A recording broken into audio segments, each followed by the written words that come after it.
Assis, ils peuvent chanter, hein?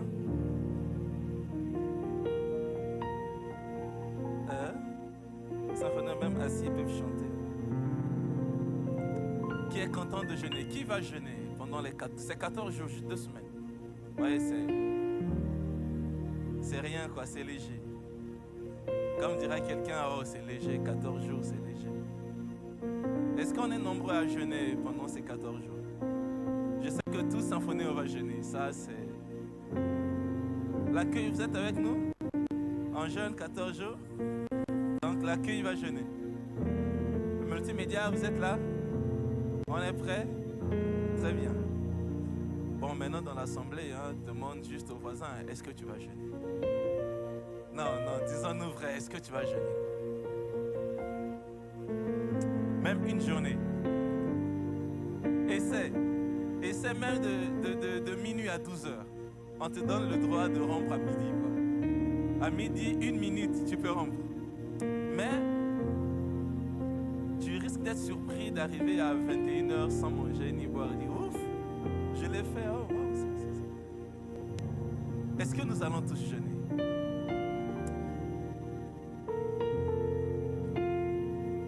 Alors, j'ai un thème assez simple qui va nous introduire dans l'esprit même du jeûne. Ce thème, je l'ai pris dans ce texte de Matthieu chapitre 2 verset 18. Si la sonne peut nous projeter. Merci la sonne. Marc chapitre 2, les versets 18 à 20. S'il vous plaît.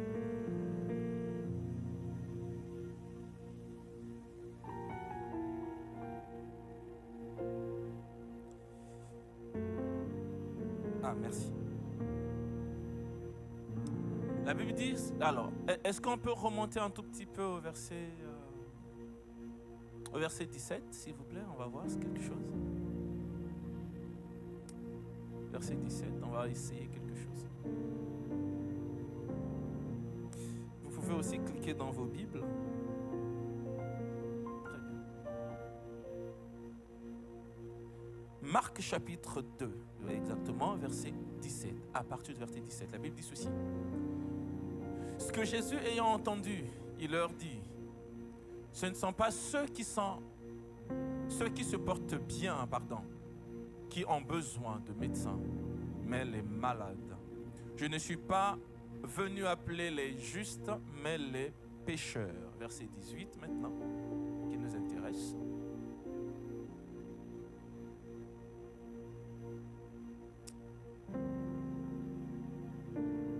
Verset 18. Les disciples de Jean-Baptiste et les pharisiens jeûnaient. On vient lui dire, pourquoi tes disciples à toi ne jeûnent-ils pas, alors que les disciples de Jean et les disciples des pharisiens jeûnent? Verset 19.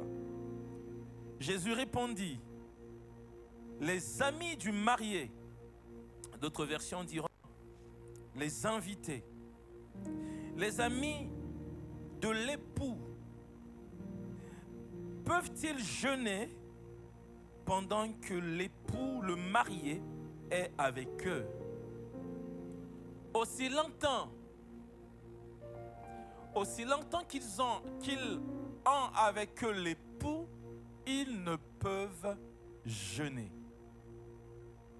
Verset 20.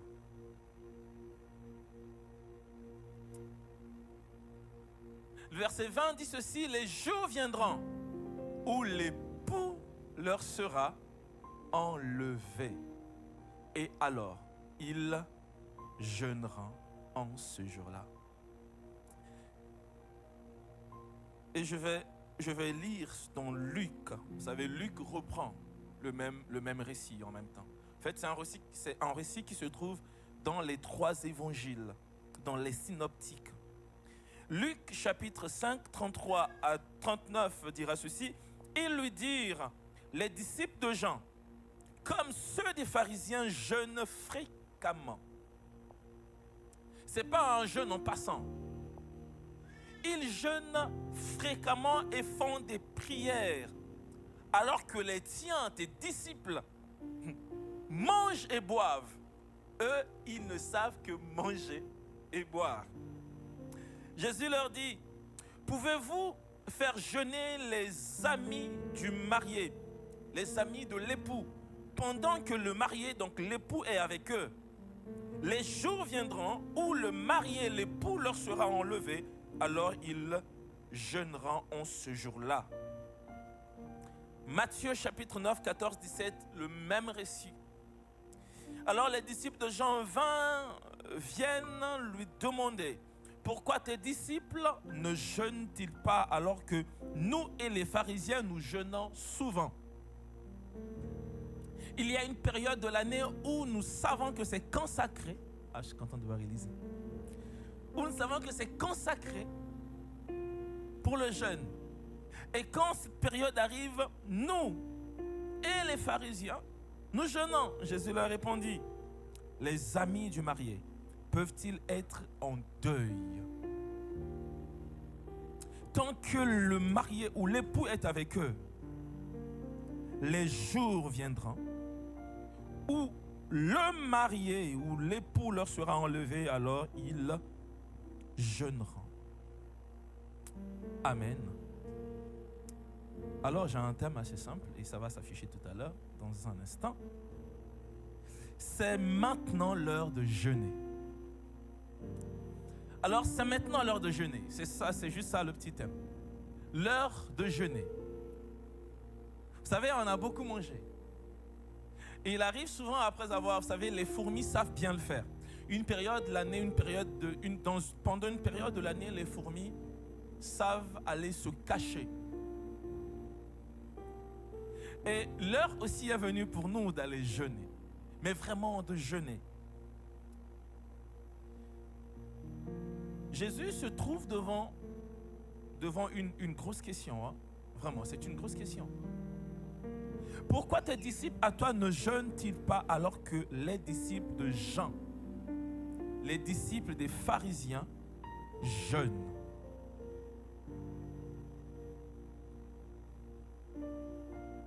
Pourquoi eux jeûnent?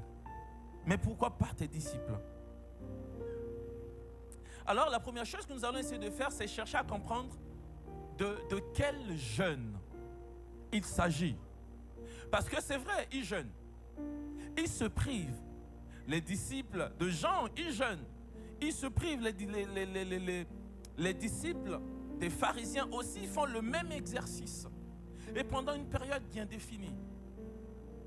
Et il est connu de tous que pendant cette période-là, on jeûne. Et vous savez très bien, vous avez une bonne expérience d'ailleurs de ça. Et on vous trouve à l'école en train de manger. On dit, oh, chouma. Alors que tout le monde jeûne, vous êtes de la classe de ceux qui ne jeûnent pas. Et c'est cette situation auquel se trouvaient les disciples de Jésus. Et Jésus doit répondre à cette question. Et nous allons voir comment, déjà, on a vu comment dans la lecture, comment Jésus répond à cette question déjà. Mais on va essayer de voir un peu avec plus de détails. Pourquoi il le répond comme ça? Mais déjà, il faut comprendre ce que c'est le jeûne. Et on a toujours défini le jeûne comme étant le fait de se priver du manger, du boire. Mais aujourd'hui, souvent, il arrive qu'on fasse un jeûne WhatsApp. N'est-ce pas? Il arrive qu'on fasse un jeûne réseaux sociaux. Il arrive qu'on fasse un jeûne de télévision. Donc, la gamme des choses à se priver a été élargie. Autrefois, c'était à la limite le manger, le boire et peut-être des petites choses.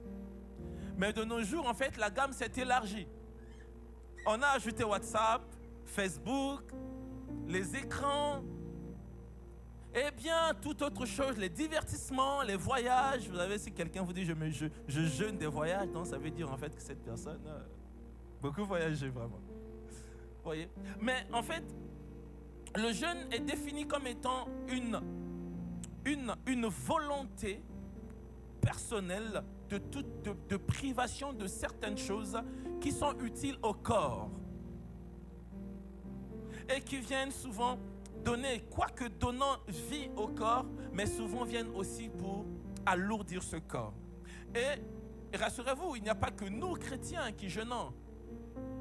Il y a un jeûne spirituel, ce que nous pratiquons, mais il n'y a pas que le jeûne spirituel, il y a aussi un jeûne physiologique, physique. J'aurais appris qu'il y a une actrice américaine qui mange un œuf la journée.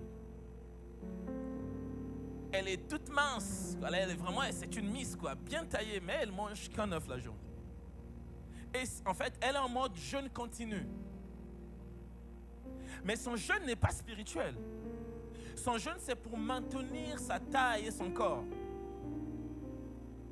Vous voyez, son jeûne, en fait, elle se prive de chocolat, elle se prive de McDonald's, de KFC, elle se prive de toutes ces choses qui peuvent augmenter la graisse dans son corps. Elle se limite à manger un œuf et à boire beaucoup d'eau. Et pour elle, c'est une forme de jeûne continu pour son équilibre physique, pour sa taille, pour son travail. Si elle prend 10 grammes ou elle prend 2 kilos, ouf, elle perd la ligne et après les millions qui passent dans son compte commencent à descendre. Vous savez, si vous voulez que quelqu'un réagisse, il faut toucher à sa poche. Donc elle fait son nécessaire pour maintenir sa poche. Donc elle est stricte sur sa nourriture. Donc le jeûne a eu cette partie spirituelle que nous aimons tant. Mais souvent, en jeûnant, on fait cette erreur de quitter le domaine physique pour faire un jeûne qui sera considéré comme un temps de perte de poids, un jeûne physique, parce que ce jeûne-là, souvent, on essaie de ne pas atteindre l'objectif qu'il faut dans ce jeûne spirituel. Et devient à la limite la grève de faim. Donc le jeûne est aussi un exercice spirituel qui a pour objectif de nous emmener, de nous rapprocher davantage de Dieu, de sorte que nous puissions le plaire. Mais il est aussi un exercice physique qui nous permet de se maintenir en pleine forme. Il arrive souvent que les gens jeûnent, pas pour des raisons spirituelles, mais justement parce qu'ils se sont rendus compte en fait que cette semaine, ils ont beaucoup mangé. Pourquoi? Parce que le corps, à force de manger, le corps vieillit. Vous le savez certainement. À force de manger, le corps vieillit. Mais si on équilibre le jeûne et le manger, en fait, on garde vraiment une bonne taille. Souvent, on a un petit gros ventre. Ce ne sont pas les prières. Comme un pasteur, on lui a dit, ah mais pasteur, ton ventre pousse. Il dit, t'inquiète pas, ce sont des sujets de prière qui sont à l'intérieur. Non, souvent le petit gros ventre peut être cassé par un petit jeûne. D'1 semaine, de 2 semaines, de 3 semaines, de 2 mois. Donc le jeûne est un exercice spirituel, mais il est aussi un exercice physique. Donc ce qui fait que lorsque nous jeûnons, nous devons prêter vraiment attention à ce que notre jeûne ne soit pas un exercice proprement physique, mais qu'il soit d'abord un exercice spirituel dans l'objectif de nous rapprocher davantage de Dieu. Alors dans cet exercice-là, les pharisiens et les disciples de Jean-Baptiste, ils étaient devenus à la limite à fond dedans. Donc chaque année ou chaque période où ils doivent jeûner, ils se mettaient à observer le jeûne. Donc ils jeûnaient. Pour les pharisiens, ce jeûne-là s'inscrivait dans la tradition juive. C'était un jeûne de piété juive maintenant. Pour les juifs, qu'est-ce qu'eux ils recherchaient? Eux, ils recherchaient en fait la pureté personnelle dans ce jeûne qu'ils faisaient.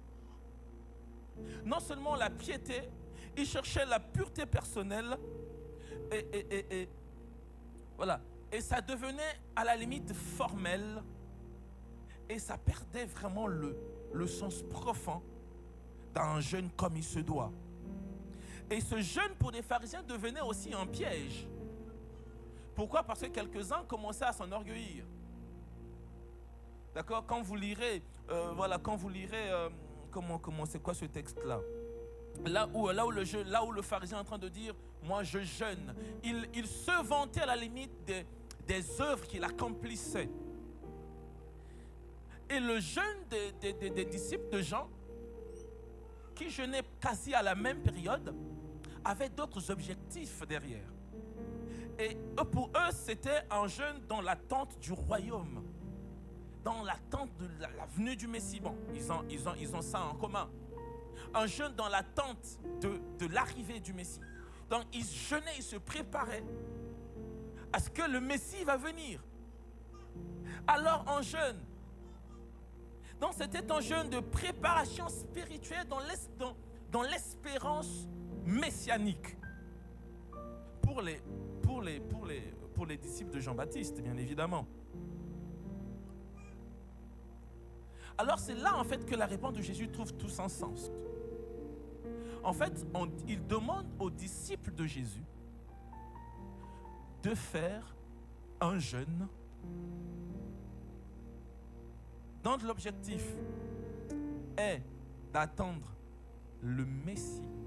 Mais alors en fait que ce Messie-là est déjà avec eux. Est-ce que vous me comprenez un tout petit peu?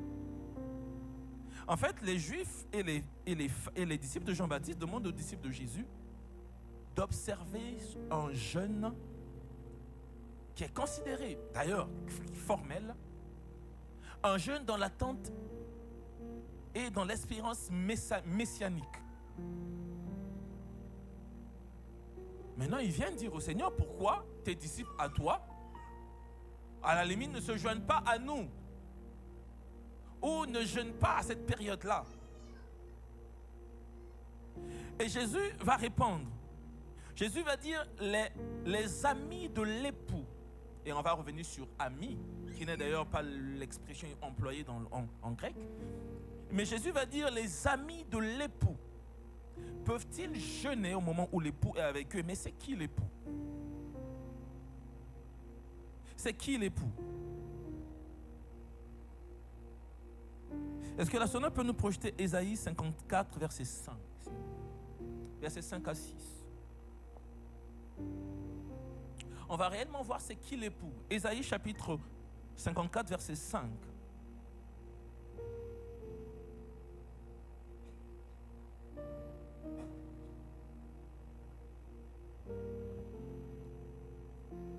Pardon.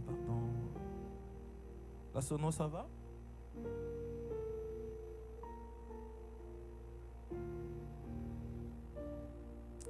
Alors, je peux trouver dans mes notes. Non, je n'ai pas pris ça. Super, merci. Alors, Ésaïe 54, verset 5 dit, « Car ton Créateur est ton époux. » Car ton Créateur est ton époux. L'Éternel des armées est son nom. Et ton Rédempteur est le Saint d'Israël. Il se nomme Dieu de toute la terre. Verset 6.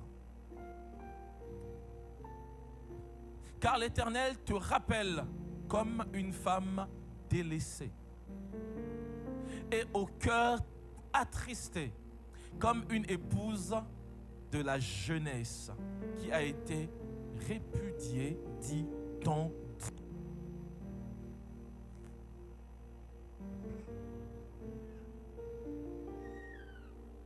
En fait, l'époux, dans la tradition juive, et en même temps Jésus parle aux personnes qui connaissent la tradition juive.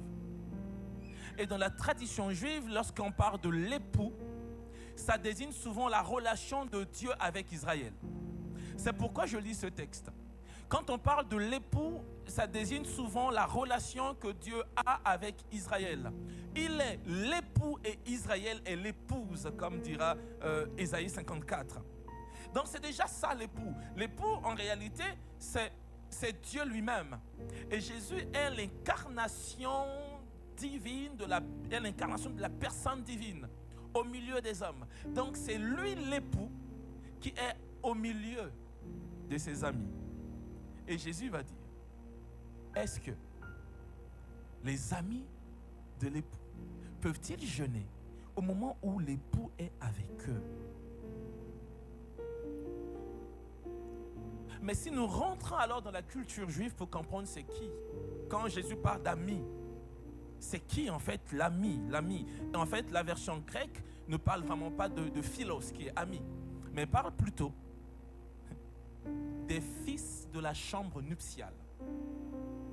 Donc Jésus est en train de dire, les fils de la chambre nuptiale peuvent-ils jeûner au moment où l'époux est avec eux? Et c'est le fils ou les fils de la chambre nuptiale qui est traduit par ami, invité, compagnon de l'époux. Mais pourquoi en fait c'est traduit comme ça? En fait pour marquer la relation qui existe entre les invités, les amis et l'époux. Ils ont une relation de proximité. Et Jésus va dire, peuvent-ils jeûner au moment où l'époux est avec eux? Entre nous, une question assez pratique. Pouvez-vous pleurer pendant que vous êtes en fête? Vous êtes vraiment en fête? Pouvez-vous pleurer de malheur, à la limite? Vous êtes en train de célébrer une grande fête. Est-ce qu'il y a place à la tristesse quand on célèbre, mais vraiment on célèbre de la bonne manière? Quand la joie elle est réelle et pleine, peuvent-ils avoir place à la tristesse ou au deuil? Personnellement, je ne pense pas. Alors, regardez un tout petit peu ce tableau-là. Le tableau, pour moi, je considère ce tableau comme un tableau d'évolution. Je vais le passer rapidement. Regardez ce tableau. Pam. Il est là. Oh. S'il vous plaît, multimédia. Ma commande ne marche plus. L'évolution de l'attente, s'il vous plaît. Non, pas ça. Très bien. Alors, je ne sais pas si vous voyez ce tableau devant vous. Vous voyez avant Jésus. Donc, si vous voyez juste à votre droite, c'est mentionné avant Jésus. Alors là, c'est le jeûne que les Juifs et les disciples des pharisiens, donc les disciples de Jean-Baptiste et les pharisiens, pratiquaient. En fait, c'est le jeûne d'attente et de la repentance pour le Messie. C'est ce jeûne-là, en fait, qu'eux, ils pratiquent. Maintenant, on arrive au milieu, pendant sa présence sur terre. Et Jésus dit, ce n'est plus le temps de jeûner. Jésus dit, en fait, ce n'est plus le temps de jeûner. Pourquoi? Parce que c'est un temps de joie et d'accomplissement. C'est la fête des noces. En fait, le jeûne a été suspendu, pas annulé, pas enlevé de la démarche. Maintenant, le jeûne va être suspendu. Maintenant, les disciples de Jean et les pharisiens sont en train de demander à Jésus que ses disciples jeûnent pendant cette période-là, pendant que lui, l'époux, est au milieu d'eux. Pendant en fait que la promesse s'accomplit, il demande maintenant aux disciples de Jésus d'observer le jeûne comme si la promesse ne s'était pas accomplie. Alors qu'eux, ils sont en train de vivre la promesse. L'époux avec eux. Maintenant, Jésus dit quelque chose de très intéressant. Jésus ne dit pas qu'ils ne vont plus jeûner, attention. Jésus ne dit pas en fait que le jeûne ne sert à rien. Jésus leur dit ceci. Le moment viendra quand l'époux leur sera enlevé, c'est à ce moment-là qu'ils vont jeûner. En même temps, Jésus parle de son départ, du fait qu'il partira, qu'il ne va pas rester longtemps, qu'il ne va pas rester tout le temps avec eux. Il va partir. Il est en train de parler de sa mort. Il est en train de parler de cette séparation physique qui va avoir lieu. Mais donc bientôt, il dit non. Quand l'époux leur sera enlevé, quand l'époux ne sera plus là, c'est à ce moment-là qu'ils vont jeûner. En fait, c'est maintenant que nous devons jeûner. C'est maintenant qu'il faut jeûner. Parce que l'époux n'est plus avec nous, il est parti. Il n'est plus là physiquement. Il est au ciel. La Bible dit qu'il est assis à la droite de Dieu le Père, intercédant pour nous. Il n'est plus avec nous physiquement et c'est maintenant qu'il faut jeûner.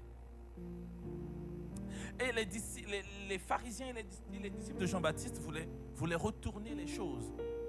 Mais en fait, eux, ils n'avaient pas la révélation que l'époux était déjà là. Jésus n'a pas dit en fait que vous n'allez plus jeûner. Il n'a pas dit en fait que le jeûne ne sert à rien. Mais il dit ceci, que les jours viendront où le marié leur sera enlevé, alors ils jeûneront. Chers amis, à partir du départ de l'époux, le jeûne n'est plus une tradition comme autrefois. Le jeûne ne se fait plus dans l'espérance d'attente du Messie, mais le jeûne s'inscrit dans un aspect relationnel et vital, de sorte que tous ceux qui jeûnent à partir du départ de l'époux ne jeûnent plus pour chercher à faire une forme d'effort quelconque pour obtenir quelque chose, mais jeûnent pour entretenir une relation. Et notez bien ce que Jésus va dire. Jésus va dire ceci. Au moment où ils sont en relation avec moi, maintenant où je suis avec eux physiquement, ils ne peuvent jeûner.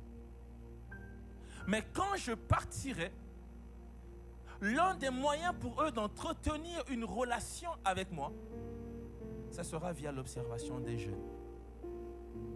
Donc le jeûne qui, pour eux, était quelque chose d'autre, va devenir pour les disciples, en fait, un moyen d'entretenir une relation existante entre l'époux qui va partir, donc l'époux qui est parti, et eux qui sont restés.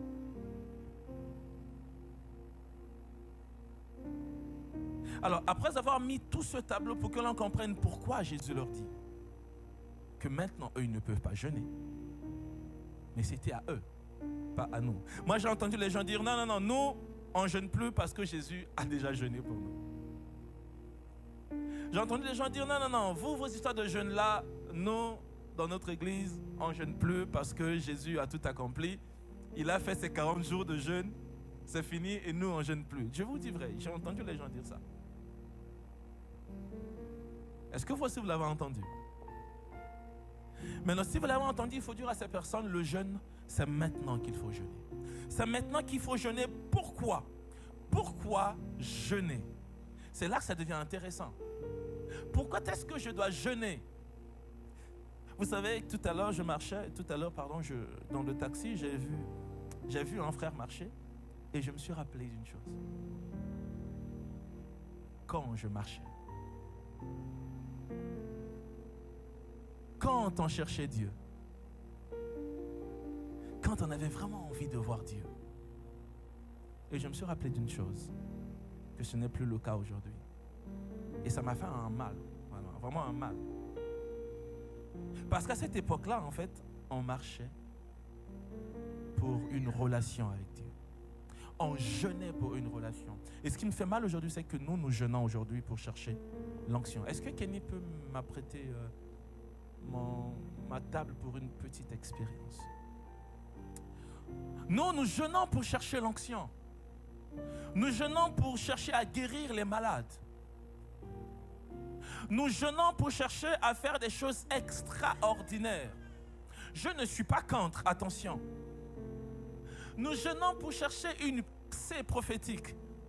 Et on va te demander, mais sœur Paoli, on ne te voit plus ces derniers temps. On dit non. J'ai 40 jours de jeûne et prière. Je pars chercher des percées spirituelles. Ce qui est une bonne chose. Je nous encourage, nous tous, à jeûner. Comme l'apôtre Paul dira, je vous encourage tous à parler en langue. Je nous encourage tous à aller jeûner. Mais seulement je nous demande de revoir nos motivations quand on part jeûner. Il y en a beaucoup qui partent jeûner et puis qui sortent frustrés.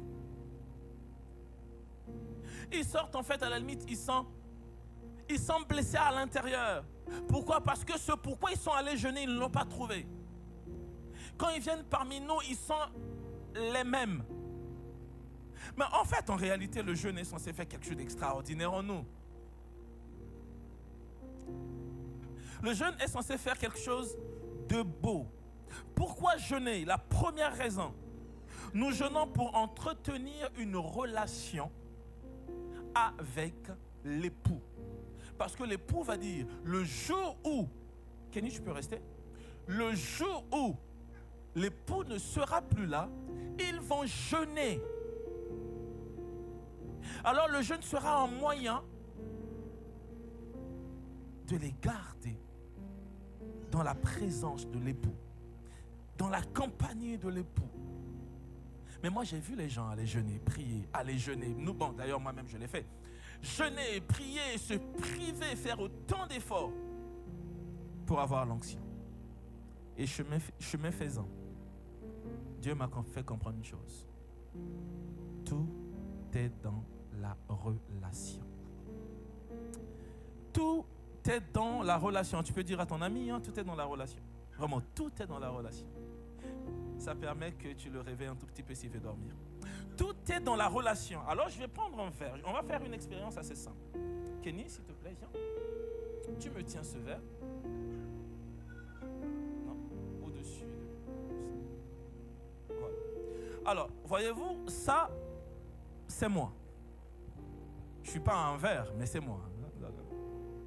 Vous n'êtes pas des verres, mais ça, c'est vous.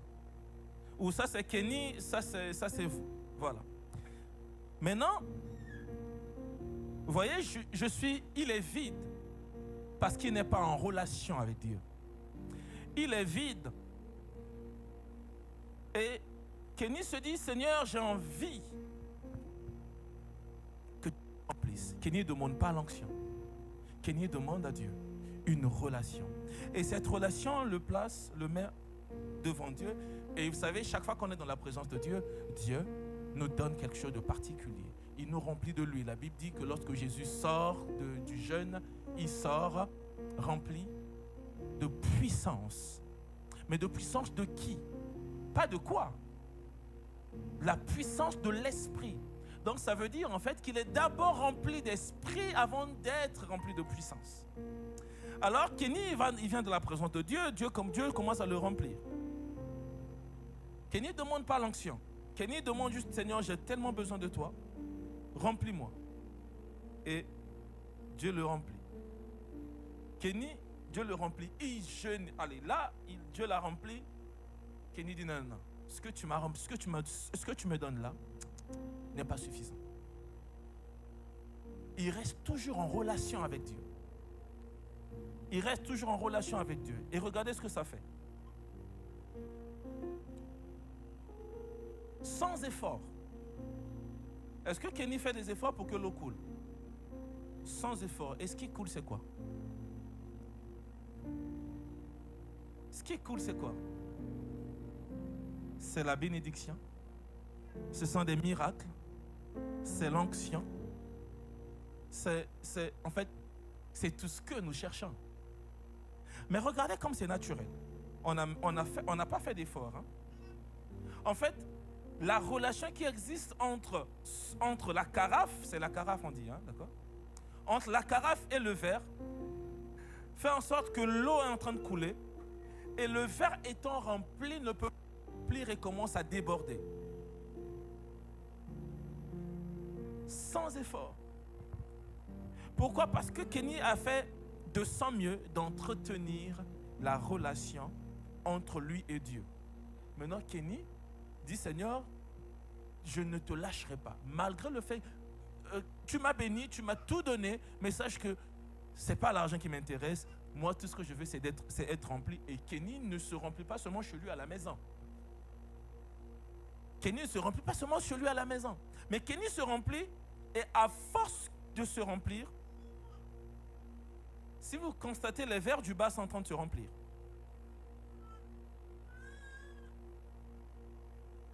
Les verres du bas sont en train de se remplir. À force d'être disposé à ce que Dieu puisse le remplir, Kenny devient une source de bénédiction pour ceux qui sont attachés à lui. À force que Kenny se remplit, il demande à Dieu, remplis-moi, remplis-moi, il devient une source de bénédiction. En fait, ceux qui coulent c'est le débordement de Kenny qui fait en sorte qu'en fait, à l'extérieur, d'autres sont bénis par lui. Et ça fait en fait que Dieu opère des miracles, Dieu opère des guérisons, Dieu le remplit d'onction. En fait, l'onction coule parce que c'est rempli, ça déborde. Ça coule, et ça fait en fait que dans le... Regardez si vous... Bon, parce que vous ne pouvez pas voir le truc ici. Mais il n'y a pas que ceux qui sont proches de Kenny qui bénéficient de ce qui coule en Kenny. Il y a le monde, ça c'est le monde. Il y a le monde qui bénéficie de ce qui coule de Kenny. Merci Kenny. Alors, ce serait égoïste, je le dis bien, égoïste. Kenny, tu peux le laisser? Oui, on va l'enlever à la fin. Ce serait égoïste d'aller jeûner 40 jours, 60 jours, pour ne demander que puissance, alors qu'au-delà de la puissance, il y a la relation. Au-delà de la puissance, il y a une relation à entretenir. Et de la relation à entretenir découle la puissance, découle l'onction, découle le miracle, découle tout ce dont nous cherchons. Tout est question de relation. Je ne reçois pas de mon père parce que je suis beau ou je suis excellent à l'école. Je reçois de mon père parce qu'il est mon père. Parce qu'il y a une relation entre père et fils. Je ne reçois pas de Dieu parce que j'ai jeûné, j'ai prié ou parce que j'ai consacré tout mon temps à aller à l'église, à aider les gens et à faire tout. Tout ça se trouve dans l'ordre du mérite. Celui qui va jeûner pour chercher à tout prix à recevoir l'onction s'inscrit dans l'ordre du mérite. Or, la grâce ne se mérite pas, c'est pourquoi on l'appelle grâce. En fait, la grâce, c'est accepter que je ne suis qu'un vase vide et fragile et j'ai envie que Dieu me remplisse constamment. De sorte que de moi coule tellement des grâces et que je sois béni, que le monde soit béni. Mais nous, ce que nous faisons, nous, au quotidien, Seigneur, donne-moi l'onction pour moi. Donne-moi la puissance pour moi. Que je manifeste, là, je pars jeûner, 40 jours de jeûne et prière. Mais vous savez ce que j'aime avec Dieu? C'est que souvent quand on part jeûner pour chercher l'onction, Dieu nous montre nous-mêmes. Une fois j'ai pris, je pense que ce n'est pas nouveau, j'ai déjà dit ici, j'ai jeûné 1 année. J'ai pris un jeûne d'1 année. J'aurais appris qu'un grand était passé à Marrakech, lui il a jeûné 1 année. J'ai dit comment c'était impossible? On m'a dit non, il a jeûné 1 année. J'ai résolu dans mon cœur d'aller jeûner 1 année. Ouais, j'ai jeûné 1 année. Janvier à janvier. Je mangeais que les dimanches après le culte pour ne pas que les gens sachent que je jeûnais. Donc dimanche après le culte, communion fraternelle, je mange. Mais quand j'étais chez moi, manger 18 heures, j'ai jeûné pendant toute 1 année. Et mais c'était bien. Vous savez, moi, à quoi je m'attendais? Je m'attendais en fait à ce que quand je lèverais les mains, les gens vont tomber. Je ne dis pas que le jeûne ne le donne pas. Le jeûne n'est pas contre l'onction. Le jeûne nous fait grandir aussi dans l'onction. Attention, faut pas penser que je suis contre l'onction. Mais je remets les choses en place. Donc j'ai jeûné 1 année. Et j'ai fini mon jeûne d'1 année. Vous savez ce que j'ai rencontré pendant le jeûne d'1 année? Je me suis rencontré moi-même. C'est moi que Dieu avait besoin pendant ces 1 année de jeûne. Et ce qui me confirmait que ce jeûne, Dieu voulait que je le fasse, c'est que quand j'ai voulu, je me suis dit, bon, je vais encore faire 2 ans de jeûne. J'ai commencé. 1 semaine après, j'ai rompu le jeûne à cause de la viande. J'ai commencé le jeûne. J'ai commencé une semaine. Ah, un bon jour, il y avait une belle viande à côté. J'ai dit, ouf. J'ai senti l'appel. La viande m'appelait. Je suis allé manger. Et depuis ce jour, je n'ai plus repris mon jeûne d'1 année. En fait, qu'est-ce que je veux dire par là? C'est qu'il arrive souvent que dans le jeûne, au lieu qu'on reçoive la puissance qu'on voulait avoir, mais non, que Dieu nous retrouve nous-mêmes dans ce jeûne. Qu'il nous dise, écoute, la raison pour laquelle tu es venu ici, je le sais. Mais seulement, je t'attendais pour autre chose. Un peu comme Saül. Saul, le roi, il partait chercher quoi? Il partait chercher quoi, Saul? Les ânesses de son père. Mais bizarrement, c'était un rendez-vous divin pour rencontrer la royauté. Il arrive que vous puissiez mettre en place des plans, jeûne, prière, ceci, cela, pour que Dieu vous comble d'onction et de puissance. Or, Dieu est en train de dire en fait que ça, c'est un rendez-vous divin pour te changer toi. Pourquoi jeûner? Parce que le jeûne nous permet de saisir la direction divine. Le jeûne nous permet de discerner la volonté de Dieu. Le jeûne nous ouvre un tout petit peu les yeux, nous augmente un tout petit peu pour que nous ayons un bon regard, pour qu'on sache voir qu'est-ce qui se passe là-bas, quelle est la bonne décision à prendre. Actes chapitre 13, le verset 2 à 3, les disciples devaient choisir. Est-ce que la sonnerie peut nous... Actes chapitre 13, s'il vous plaît. Actes chapitre 13, verset 2 à 3.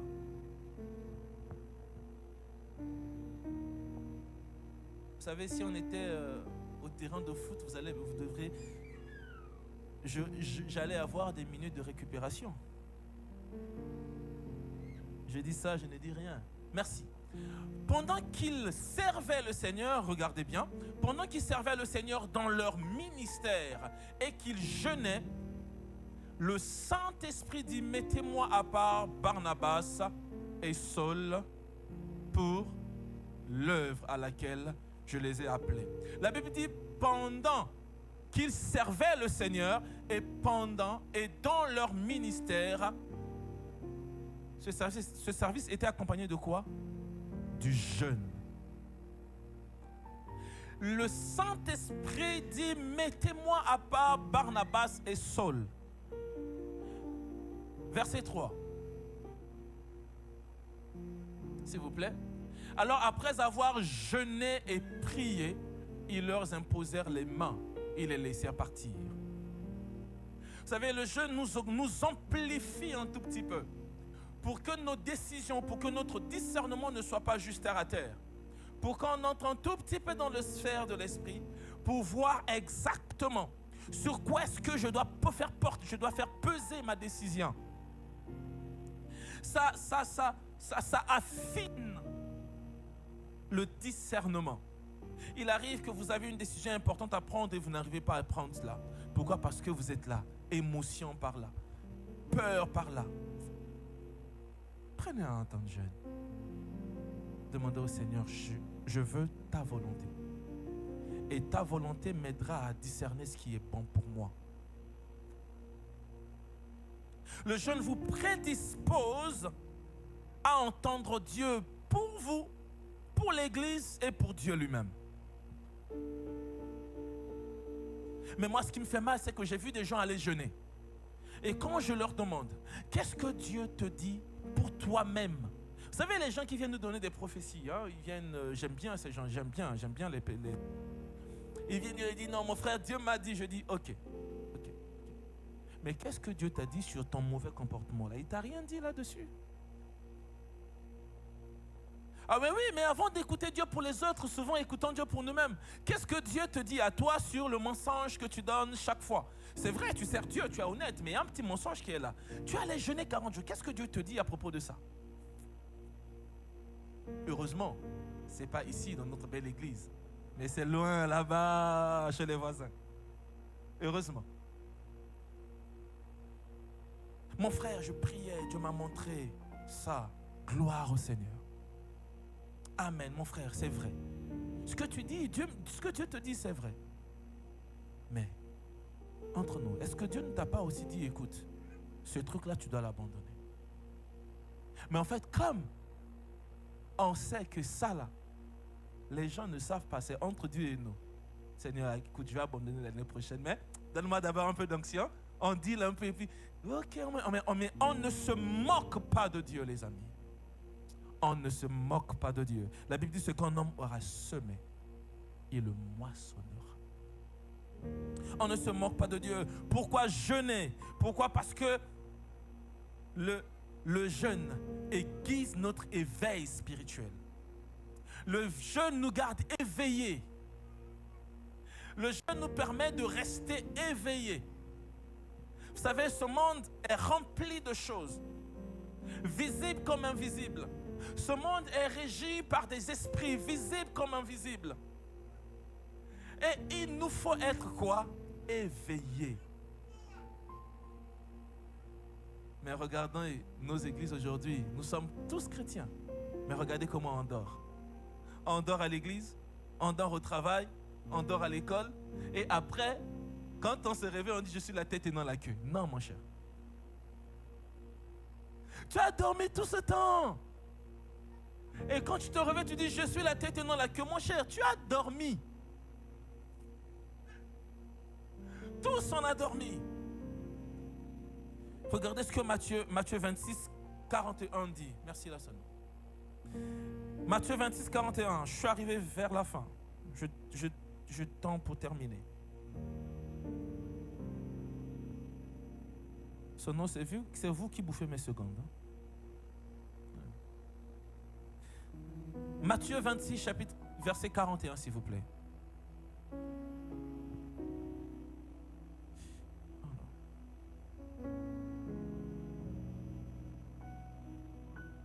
La Bible dit ceci: veillez et priez afin que vous ne tombiez pas dans la tentation. L'esprit est bien disposé, mais la chair, elle est comment? Est-ce une raison pourtant? Est-ce une raison pour tomber parce que la chair, elle est faible? Non. L'esprit se trouve dans des bonnes dispositions. Et parce que l'esprit se trouve dans des bonnes dispositions, même si ma chair, elle est faible, eh bien, je ne tomberai pas. Au contraire, mon esprit donnera de l'aliment nécessaire à ma chair pour ne pas qu'elle tombe. Mon esprit sera une source de fortification pour ma chair pour ne pas que je tombe. La chair, c'est vrai, elle est faible, mais mon esprit se trouve dans des bonnes dispositions, de sorte en fait que ma chair ne va pas conduire mon esprit. Mais parce que mon esprit est bien disposé, il aura toujours le dessus sur ma chair. Et pourquoi jeûner? Pour terminer, pour revêtir des armes de Dieu. Le jeûne nous place dans de bonnes dispositions pour se revêtir des armes de Dieu. Galates, s'il vous plaît. Non, Éphésiens, chapitre 6. Éphésiens, chapitre 6, à partir du verset 13, je pense. Oui, 13. Rapidement, là, son nom.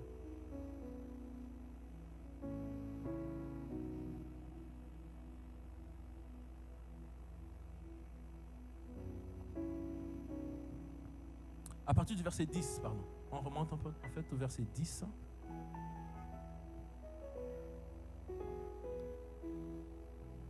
Voilà, au reste, fortifiez-vous dans le Seigneur et par sa force toute puissante. Oh, j'aime Paul quand il parle comme ça. Revêtez-vous de toutes les armes de Dieu afin de pouvoir tenir ferme. Contre quoi? Les ruses du diable. Car nous n'avons pas à lutter contre la chair et le sang. Les amis, celui qui vous combat là, ce n'est pas l'homme. Donc arrêtons de faire des hommes de nos ennemis. Ce n'est vraiment pas l'homme. Vous n'avez pas à lutter contre la chair et le sang, mais contre des dominations, contre les autorités, contre les princes de ce monde de ténèbres, contre les esprits méchants dans les lieux célestes.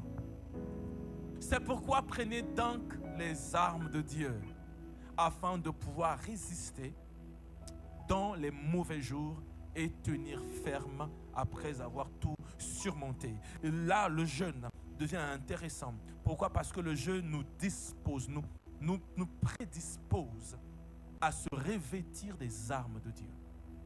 Et quelles sont ces armes de Dieu, les amis? Quelles sont ces armes de Dieu? Galates chapitre 6, verset 3. Verset 13 à 17 dira ceci: c'est pourquoi prenez toutes les armes de Dieu afin de pouvoir résister dans les mauvais jours et tenir ferme après avoir tout surmonté. Et dans ces armes, il y a des armes offensives et défensives. Et c'est d'ailleurs pour ça aussi que j'aime Paul. Il va dire, tenez donc ferme, ayez à vos reins la vérité pour cuirasse. Les amis, pendant ce jeûne de 14 jours, portons la vérité. Portons la vérité sur nos reins pour ceinture. Revêtez la cuirasse de justice pendant ces 14 jours de jeûne et prière. Cherchant la justice, pratiquant la justice. Verset 15. Mettez pour chaussure à vos pieds le zèle que donne l'évangile de paix. Verset 16. Prenez par-dessus tout. Attends, Paul. Il dit, prenez par-dessus tout le bouclier de la foi avec lequel vous pouvez éteindre tous les traits enflammés du malin. Et pour terminer au verset 17, il va dire, prenez aussi le casque du salut et l'épée de l'esprit qui est la parole de Dieu. Voici les armes de Dieu à notre disposition. Et le jeûne nous prédispose. Voyez ce que le jeûne fait? J'ai peut-être pas tout dit, mais le jeûne nous prédispose au quotidien à revêtir les armes de Dieu. Ça fait que quand on est faible, mais dans notre corps, notre esprit est fortifié. Est-ce que nous pouvons prier ce matin? Est-ce que nous pouvons prier ce matin, juste demander au Seigneur?